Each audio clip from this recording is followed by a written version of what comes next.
Little Lazarus. My sister Margaret told me a funny thing that happened one day. Their cat Bertie brought a small bird into the house.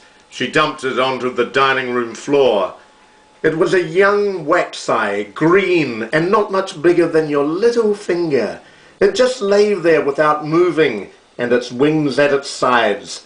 At first Margaret thought it was dead. She opened the door and shooed Bertie out, but the cat stuck around in the porch, staring in through one of the windows in the door. Margaret examined the little body on the floor. What struck her was how its eyes were so wide open, just staring in front. They weren't all scrunched up as you'd imagine, as if it were in pain, but the fact it had been in a cat's mouth and couldn't move its body made her think that its days were numbered, and probably was in great pain. So she rang the SPCA and asked if they'd come and put it out of its misery. Next, because the little bird was cold, she decided that it ought to be wrapped up. She couldn't exactly use a real blanket, so she got a small hand towel and gently covered its body, including its weeny claws. Its head stuck out the top, eyes staring upwards. All the while, Bertie watched from the door.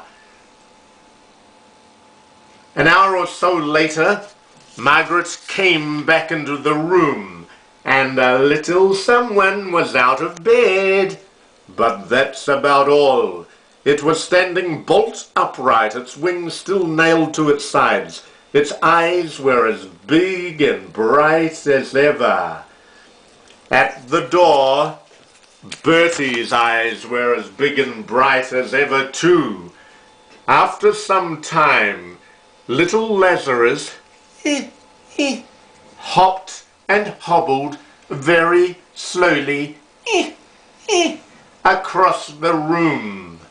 It was like a tiny person in a straitjacket. It kept away from the door, though, where Bertie was still sending it messages of support.